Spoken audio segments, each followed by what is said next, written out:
Hello friends, welcome back to another video tutorial from Biology with Hitesh Raghuvanshi YouTube channel. Dear friends, in this video we are going to study about post-fertilization changes, and this will be the last topic of sexual reproduction in organisms. It was the chapter of class 12th and we have studied this full chapter in different episodes. You can go and watch this complete series under our playlist Sexual Reproduction in Organism. So let us start with our today's topic, that is post fertilization changes. Word से ही समझ में आ रहा है post fertilisation मतलब fertilisation के बाद जो भी चेंजेस आते हैं, जो भी बदलाव देखे जाते हैं वो हम पढ़ेंगे इसके अंदर.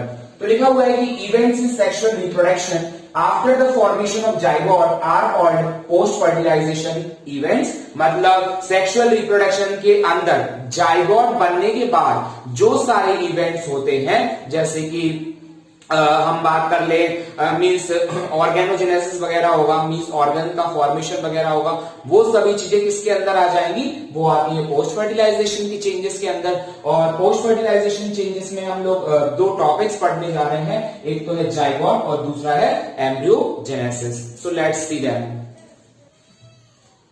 Now let us study about zygote. The zygote formation of the diploid zygote is universal in all sexually reproducing organisms. तो डिप्लॉइड मतलब क्या है, इसकी प्लॉइडी क्या है, 2n है, ठीक है ना. तो formation of the diploid zygote is universal in all sexually reproducing organisms. मतलब सभी सेक्सुअली रिप्रोड्यूसिंग ऑर्गेनिजम्स के अंदर जाइगोट की जो प्लॉइडी रहती है ना, वो 2n ही रहती है हमेशा, विदाउट एनी एक्सेप्शन. मतलब जाइगोट जो है वो सेक्सुअली रिप्रोड्यूसिंग ऑर्गेनिजम्स के अंदर हमेशा एक डिप्लॉइड स्ट्रक्चर की तरह रहता है, ठीक है जी. In organisms with external fertilisation zygote is formed in the external medium, usually water. अगर हम एक्सटर्नल फर्टिलाइजेशन की बात कर लें, एक्सटर्नल फर्टिलाइजेशन क्या होता है कि the fertilization which takes place outside the body of female organism. तो एक्सटर्नल फर्टिलाइजेशन के केस में जो जाइगोट बनता है वो एक्सटर्नल मीडियम के अंदर बनता है, कहीं पे यूजुअली वाटर के अंदर. जैसे हमको पता है कि फ्रॉग के अंदर जो फर्टिलाइजेशन होता है वो एक्सटर्नल फर्टिलाइजेशन देखा जाता है और वो भी पानी के अंदर देखा जाता है. तो वहां पे अगर जाइगोट बनेगा तो वो कहां पे बनेगा, पानी के अंदर, ठीक है. Whereas those exhibiting internal fertilization, zygote is formed inside the body of the organisms. अगर हम बात कर ले इंटरनल फर्टिलाइजेशन के केस में, इंटरनल फर्टिलाइजेशन के केस में तो जाइगोट कहां बनेगा, बॉडी के अंदर, फीमेल की बॉडी के अंदर ही बनेगा. इजंट इट और नॉट? आई होप सो आप सभी को ये चीज क्लियर होगी. चलिए फ्रेंड्स नेक्स्ट पॉइंट देखते हैं. In organisms belonging to fungi and algae, zygote develops a thick wall that is resistant to desiccation and damage. सबसे पहली बात आपको डेसिकेशन वर्ड का मीनिंग क्लियर होना चाहिए. डेसिकेशन का मतलब होता है कि the process of becoming completely dry, यानी पूर्ण निर्जलीकरण, है ना.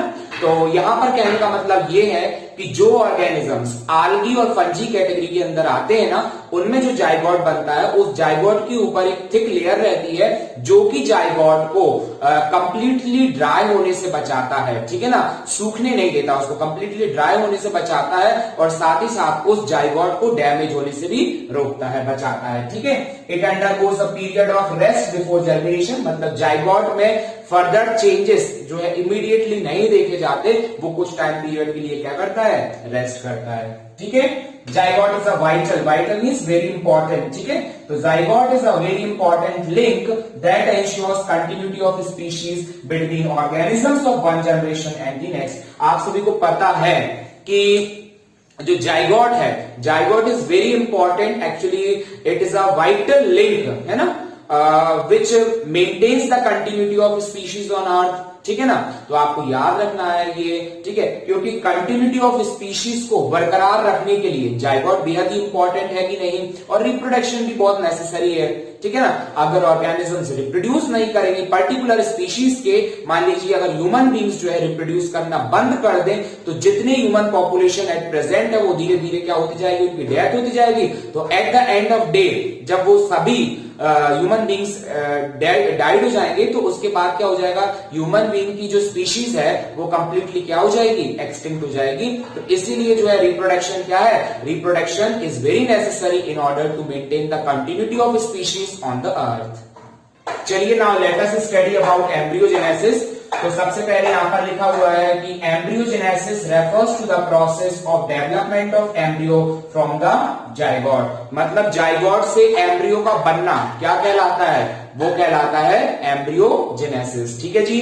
यहां पर लिखा हुआ है कि during embryogenesis zygote undergoes cell division, that is mitosis, cell division and cell differentiation. मतलब एम्ब्रियो बनते समय जो जाइगोट है उसमें माइटोसिस सेल डिवीजन देखा जाता है। Mitosis cell division is also known as equational cell division as you all knows.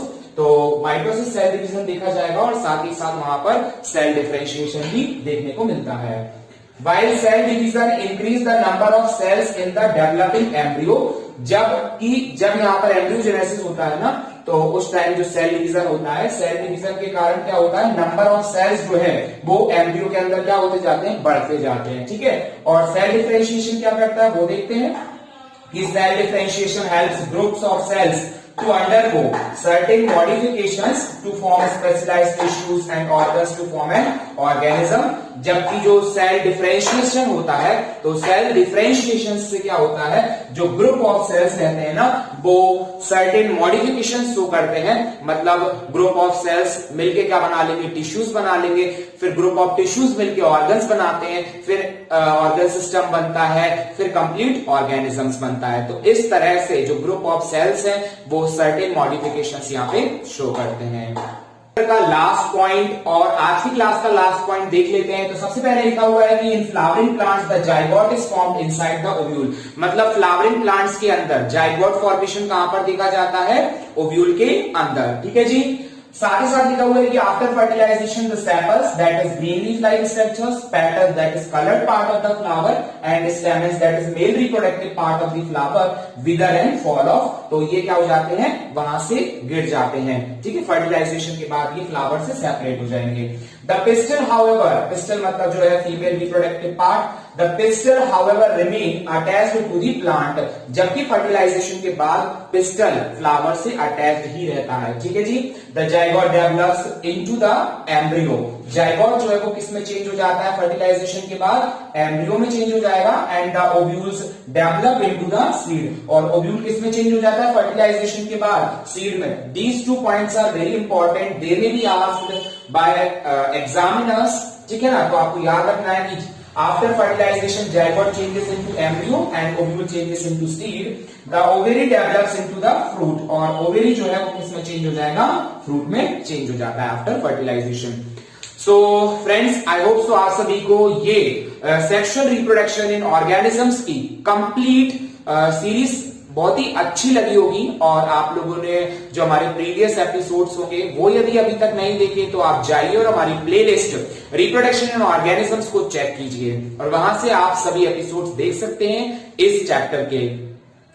तो फ्रेंड्स, आई होप सो आप सभी को हमारी आज की वीडियो अच्छी लगी होगी। यदि आपको आज की वीडियो अच्छी लगी तो प्लीज हमारी वीडियो को लाइक कीजिए और अपनी फैमिली और फ्रेंड के साथ शेयर कीजिए। यदि चैनल पर नए मेहमान हैं तो चैनल को सब्सक्राइब कीजिए। तो एक बार फिर से मिलते हैं एक नई वीडियो के साथ। जब तक के लिए नमस्कार।